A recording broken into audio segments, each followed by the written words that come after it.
ஓம் ஸ்ரீ குருப்பியோ நமஹ. ஓம் கம் கணபதையே நமஹ.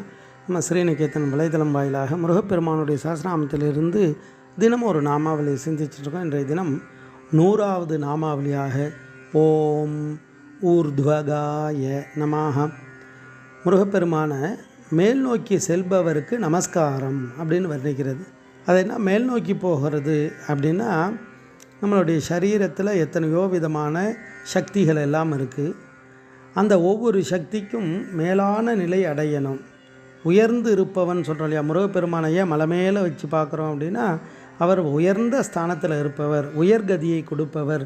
அவரை நோக்கி தரிசனத்துக்கு போகும்போது நம்ம உடம்புக்கு அந்த சக்தி, பலம் இதெல்லாம் கிடைத்து புத்தியுமாகும், தீட்சண்யமாகும் அப்படின்னு நிறைய விசேஷமான அர்த்தங்கள் எல்லாம் உண்டு. அதனால தான் பக்தர்களை முன்னேறும்படி செய்பவர்னு ஒரு அர்த்தம். ஒவ்வொரு நிலை யோகத்தில் அஷ்டாங்க யோகம் இருக்கு இல்லையா, யமம், நியமம், ஆசனம், பிராணாயாமம், பிரத்யாகாரம், தாரணை, தியானம், சமாதி அப்படின்னு 8 நிலைகள். அப்படி அந்த அஷ்டாங்க யோகத்தில் ஒவ்வொரு படியாக நம்மளை உயர்த்துபவர்ன்றதும் அர்த்தம் உண்டு. யமம் எதெல்லாம் நம்ம தவிர்க்கணும், எதை செய்யக்கூடாது, அடுத்தது எதை செய்யணும், எதை கடைப்பிடிக்கணும், அடுத்தது ஒன்று நிலையாக உயர்த்துபவன் அஷ்டாங்க யோகம். இதெல்லாம் அனுகிரகம் பண்ணவரும் இவர் தான். அதனால தான் மேல் நோக்கி செல்பவருக்கு நமஸ்காரம்னு வர்ணிக்குது. அதாவது மேலான சிந்தனை, நம்மளுடைய சரீரத்தில் கீழ் நோக்கி சக்தியை செலுத்தாமல் மேல் நோக்கி அந்த சக்தி எழுப்புறது, அந்த நிலை தான் குண்டலினி சக்தி யோகம்னு பேர். அதுக்கெல்லாம் ஆதாரமாக இருக்கார். இறைவனுடைய அருள் தான் அதுக்கு ஆதாரம்.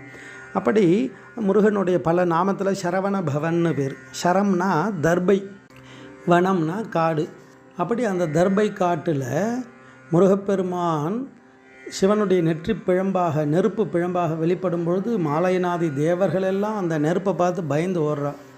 அக்னி பகவானாலே தாங்க முடியல, வாயு பகவானால் தாங்க முடியல, பூமியால் தாங்க முடியல, நீர், நெருப்பு, பஞ்சபூதங்களாலையும் தாங்க முடியாத சக்தியாக வந்த அந்த பரம்பொருளை ஈர்த்து முருகப்பெருமானாக நமக்கு கொடுத்தது அந்த சரவண பொய்கை.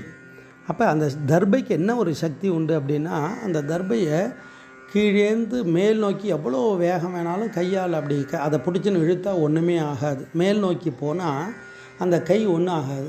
அதே தர்பையை மேலேருந்து கீழ் நோக்கி இழுத்தோன்னா நம்ம கையை அறுத்துடும்.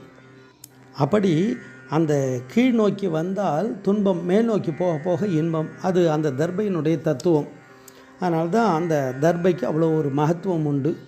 அப்போ ஏற்பட்ட உயர்கதிக்கு அழைத்து செல்லக்கூடியவர், மேல் நோக்கி செல்பவர், அடியார்களையும் அந்த முன்னேறும்படி செய்பவர் அப்படின்னு தத்துவார்த்தங்களை நிறைந்தது இந்த நாமாவளி.